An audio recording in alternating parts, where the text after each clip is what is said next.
Hi everyone. Here we have with us Archana PP, who personifies perseverance and dedication, two key characters essential for clearing UPSC. Archana has cleared and secured rank 40 in CSE 2023. So Archana, how do you feel after getting this rank? I think it is more of a relief because it has been a long journey, as you have been associated and you would know. This is the 6th and the last attempt. Feel happy and relieved. Okay, that's great to know. Actually, feeling relieved, that's all about her preparation. Okay, and now basically we want to interact with Archana. Archana has secured 455 marks in GS this year. So that's a huge mark, and as far as an aspirant is concerned, getting this mark requires a lot of hard work. So here we are discussing with Archana her strategy across all the GS papers and essay, and this will be helpful for all the future aspirants in preparing their own strategy for GS. So first we will be starting with the essay. So essay, basically the type of questions over the years has been changing. Yes. Since the last 3 to 4 years, UPSC has been focusing mostly on philosophical kind of questions. Yes. So from your initial preparation years, over the years, what changes did you bring so that you can score good score in essay? So primarily with respect to essay, when we say, I was a person who was not at all comfortable with philosophical essays. So initial years when I was preparing 2017-18, I used to focus only on the other kind of topics. I didn't even used to read it. But then came a point where you did not have a choice. So the primary advantage I had was one of my mentors as my sir. Sir is a philosophy teacher also. So sir used to say, don't be scared about it. The primary thing that we have is we are scared about it. So I changed that attitude. Okay, I can crack this.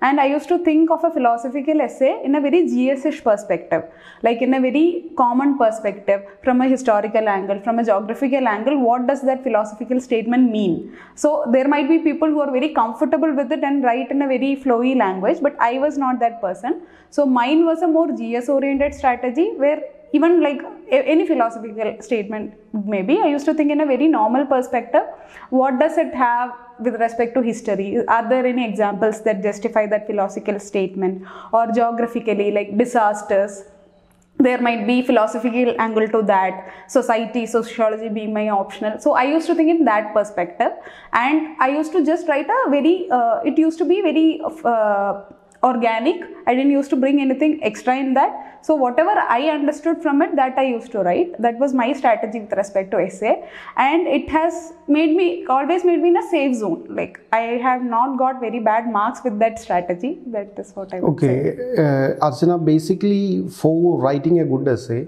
the first task is to brainstorm the points. Yes. So, and in philosophical essays, you just now mentioned, it's the hardest part. Yes. So you generated the points in a GS format. Yes. Yes. So is there any specific style or a specific way in which these points can be generated?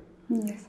As you mentioned, the primary thing is brainstorming. So we used to, like even in the test series at ENLITE, we used to do a lot of brainstorming. Like every session, 7-8 topics we used to brainstorm. And my strategy was, I used to think from the GS syllabus perspective, like history mein what can I write, and geography what example do I have, society what do I have, IR perspective what would I have. So I used to think and find out examples or any data or anything related to idea that I know about it. Then I used to make a structure out of it. Like this would take 10-15 minutes. The initial part I would dedicate to that. So first 5 minutes I would prepare the content, then I would find out a way, like make a story as to how it should flow, like maybe starting from history, like in that time perspective it can go, or it can go sectorally, like geography, economy, like that it can go. So accordingly then prepare a thread, and after having that thread in mind, I used to start writing. So the structure is already prepared before I start writing. That is what brainstorming is. In that 10-15 minutes it's all decided as to how my essay would be. That was my strategy. Okay, Archana, another common doubt the aspirant, means most of the aspirants when they come to civil service preparation, they say, we do not have too much English, or such kind of, means a flowery language cannot be created by us. So, can you explain whether a flowery language is required or simple English is more than sufficient for getting good score? With respect to UPSC, people have different strategies, as you have mentioned already. So my strategy was, even I don't have that kind of flowery language. Mine was to write it very simply, but to have good ideas, like whatever very normal personal ideas that you have, another person might not think in that perspective. So simple examples like what happens in a daily life, I think that would have more impact than a flowery language, but obviously good vocabulary would help to convey the ideas better. But what I think UPSC wants is a simple perspective, a simple understanding. If you can convey it good, then that's well so basically done. It's more about more dimensions, yes, rather than flowery. Yes, you should be able to convey better. That is only what is needed. Okay, now coming to the GS papers. So first day when we enter, it's the GS1. Yes. And GS1 is mostly a static portion. Yes. The only change in GS1 is over the last 2 years with respect to society questions, wherein they are asking too much dynamic questions, which we hear even sociology students are finding difficult to generate the dimensions. So in brief, can you explain to our aspirants how you prepared for GS1 in general? GS1, since it's very content oriented, I never considered it as my forte. So, but the preparation was mostly, if you start preparing the content, it is vast. So you can't finish it in that time what is needed. Maybe if you have 2-3 years of preparation, you might be able to. But my strategy was generally go with the previous year questions, identify the areas where questions are generally asked, prepare them in an answer format. Like if you're studying Chola Empire, prepare it in an answer format. What are the points that you would mention with respect to Cholas? Because only that much you can retain. So when I came to ENLITE, like what we used to do there was, we used to take 3-4 years ENLITE previous year test series keys. So when you take 3-4 years keys, it covers most of the aspect and you're studying from a answer point of view, like how are you going to structure it, what your intro would be, content would be. So that was my strategy with respect to the content in GS. Like for geography and all, I never used to prepare separately what I have prepared in prelims. With the same content, how do you write better? So you might need to practice drawing the diagrams better for geography, which is not needed for prelims. So maps and all you need to draw and practice. So that is what I used to do. Specifically with respect to sociology, yes, it is becoming very dynamic. But I think the advantage, I have an advantage with respect to my optional, but even otherwise I have seen friends write good answers. Primarily read the newspaper better. So there are a lot of editorials, like even if there is a caste issue, there are a lot of editorials. And if we see the PYQs, we can identify specific regions, like the questions are generally with respect to globalization, women, like children, or urbanization. We had a question this year with respect to children, means with respect to mobile phone use. Yes, it is a very general thing that we generally talk about in our personal conversations. No, so accordingly we can create dimensions. Just ensure when you are writing society, you are reading the question better. Like the question with respect to children was specifically socialization of children. So you should know what socialization is, only then you can write the answer good. But don't just write on impacts on children. How the socialization, like how they interact with family, how they think about studies, how they interact in the society, like they might be less understanding about the caste issues, religion issues, all that. So specifically read even the peer question. Peer pressure. So read the questions better, then understand it, then you can create dimensions simply from the same GS perspective that I say. This is my strategy generally, because you can't write a sociology answer in society also. That is very technical. So here you write mostly GS perspective only, but understand the question and write. Okay, so in general, if we say a better prelims preparation will genuinely help GS paper 1 preparation. GS paper 1, yes. History as well as geography. PIC and world history, I have prepared very strategically, because I don't advise that to everyone, but that is what I have done, because every year it is maximum 0 or 1 question that comes. So how much returns would it give? So world history and PIC, what I have done is I have attended 1 hour session on that from ENLITE Mysore session, and then PYQs I have prepared.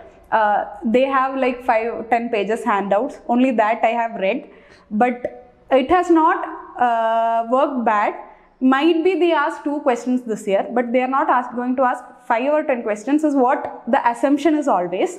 So what is the PYQ, what is the trend, accordingly I have prepared. Okay. Means since the syllabus is vast, yes, we can only prepare in such a manner. So because modern India requires a lot of effort. Geography requires a lot of effort.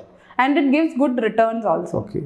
So basically when we move on to GS paper 2, actually most of the aspirants are not happy in writing this paper because this is the afternoon session. Yes. So, and since a few analytical questions are also asked, so most of the aspirants after they complete the paper are fed up with this paper.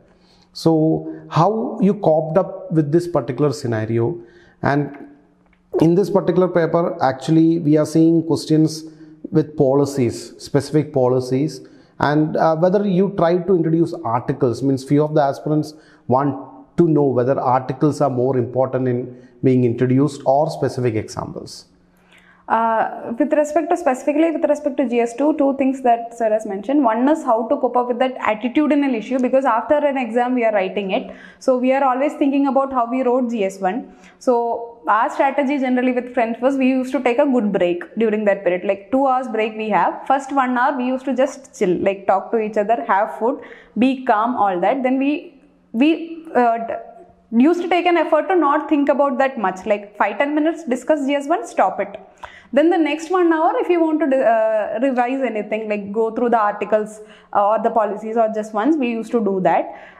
Then I think when you start preparing for exam, the primary thing is not just papers you have to see differently, every question is different. Like if you approach one question in a way and you feel you have not done it well and it impacts your second question, that is going to impact all the marks. So every question is different with respect to UPSC. Primarily that attitudinal thing we have to fix. Okay, Archana, can I break? Yes. I want to ask a particular query to further elaborate. Since you mentioned every question is different. So is it important that the length of the answer or the quality of the answer? I would say both are important, but if we focus too much on quality and if we don't finish the question, then it is going to impact the marks. Like from my own example, the first attempt that I wrote, like before I came to Enlightened, I wrote an attempt where I have wrote only 15 to 16 answers, but those were good answers, this is what I felt, but I got very low marks in GS because of that. I didn't complete the paper.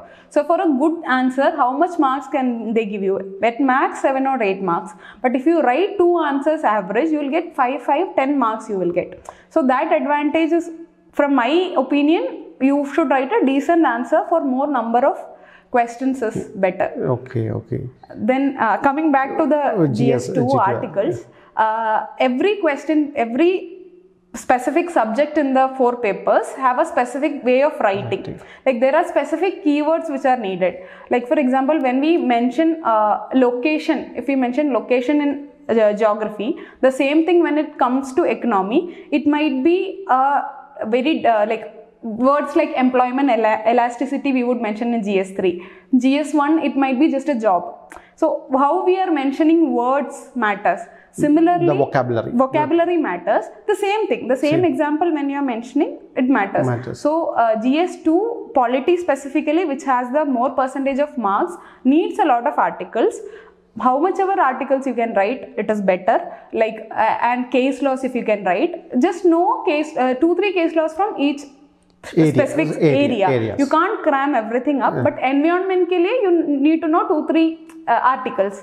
If a question on environment comes, what judgment can I write? What policy can I write? So it is more of that. It is more of pub-ad related paper. So similarly you can write. Okay. That is what I would say. And in this paper we are also having the international relations. Yes. And most of the aspirants are happy because these are mostly current oriented. Yes. So did you prepare specific examples? Means the more examples you felt that you are getting more marks for IR? I think for every paper, the more example or content we write, we get marks. My strategy was to write 1 point example. That is my strategy. 1 or 2 liner point and an example. For every point, if you are writing an example, it means that you have read, you are reading the newspaper, you understand things, you connect it practically. Any point you are writing, you write an example, it would be helpful. For IR, the advantage is if you read 1 year of newspaper or current affairs, we have the enough content. But the one problem with example is what happens is all the examples becomes unidimensional. We should ensure that we are writing historical, geographical, economical, environmental, cultural, all the examples. Just ensure that you are not cramming up examples only from one section, one dimension as such. Okay. Archana, basically another query or another doubt the aspirants face. In GS paper 1, we have the society, and 2, we have the social justice. So both of these are basically on the same line. So that's a thin wafer thin line is going on, means separation. So how do you prepare for these two?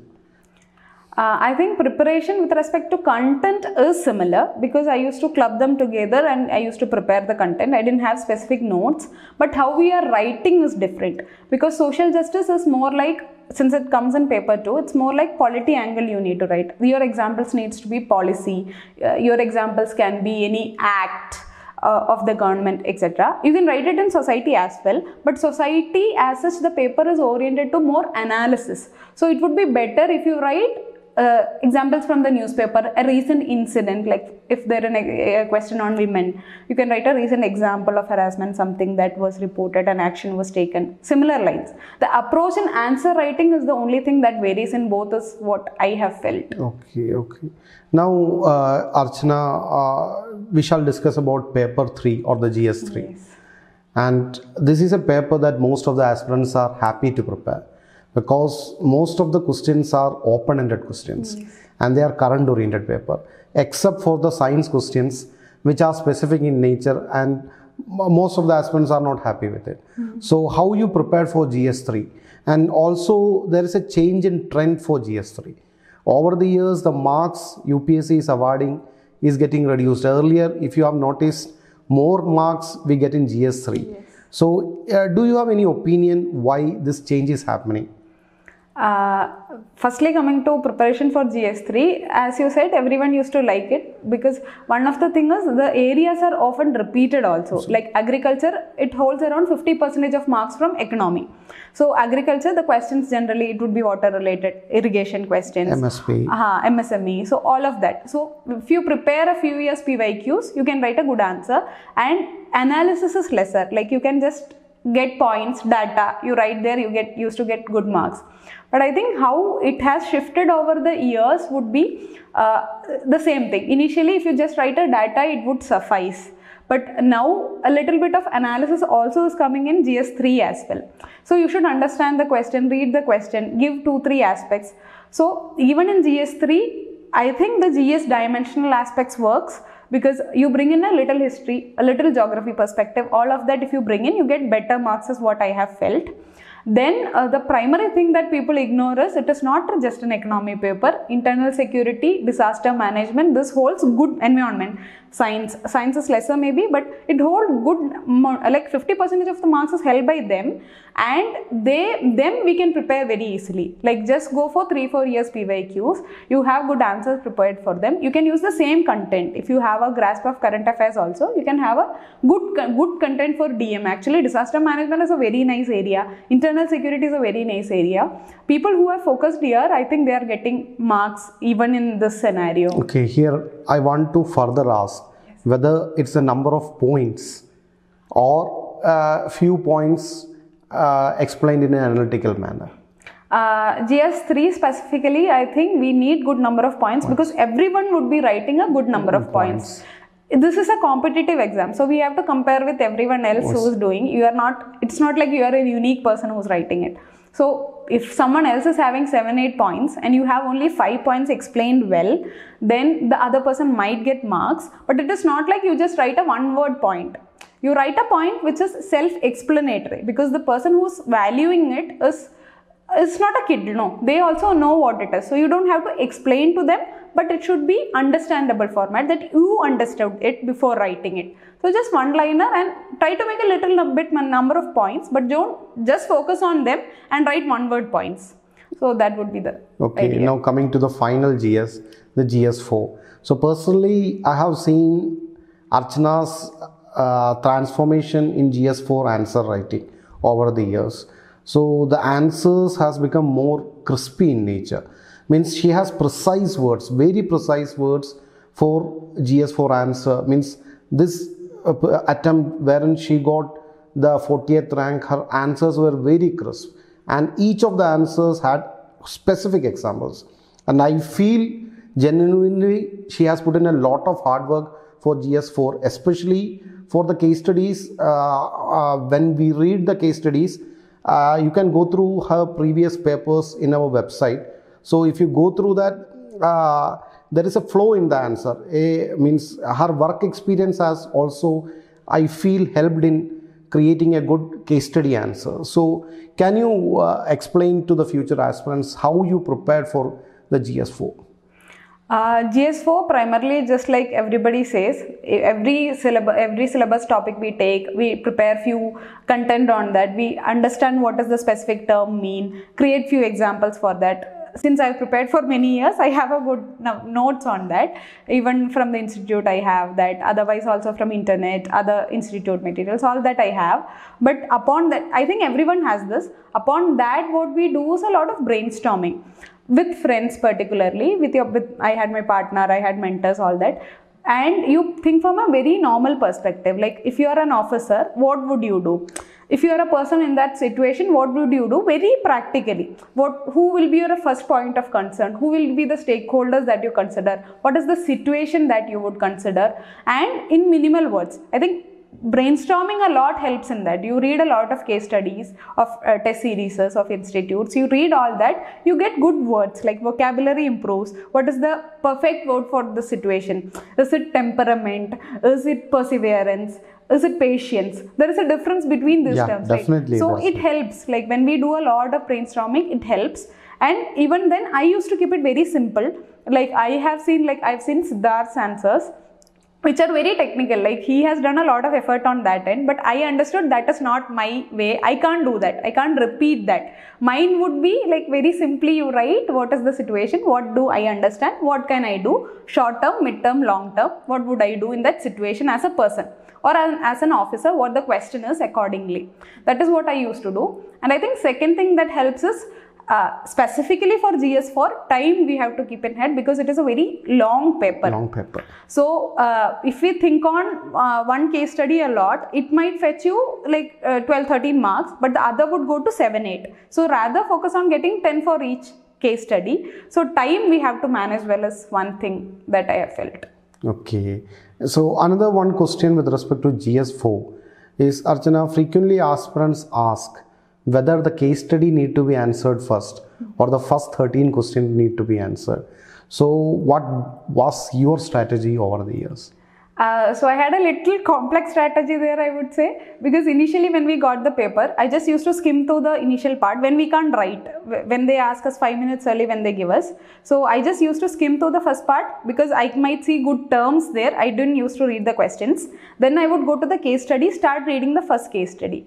And by the time they ask us to write, I would be ready with my first case study. How am I going to write it? So initially when we start writing, we write slow.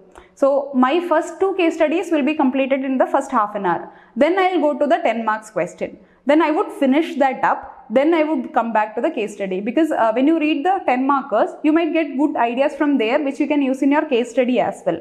So that way I used to do, so that when you write only case studies, there is a monotony over there, and when you write only 10 markers, there is a monotony over there. This is what I used to do. So in your opinion, the aspirant themselves need to test what is best for them when they write the test series. Yes, write few test series, because time management is very important in GS4. Write at least 3-4, and identify what is the pattern. Try 3-4 ideas in 1-2-3 papers. Like how are you going to do it? Then decide. Then we can decide on the best. And I used to practice case studies and 10 markers in such a way that I would write 3 10 markers plus 1 case study in half an hour slots.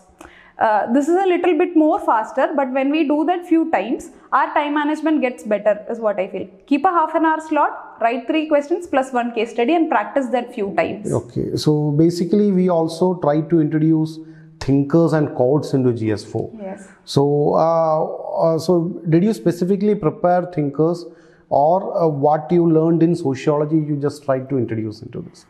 I've not put a lot of effort into thinkers, but generally I like reading quotes, smaller quotes, very smaller quotes like Nietzsche quotes and all. Very smaller ones I used to like.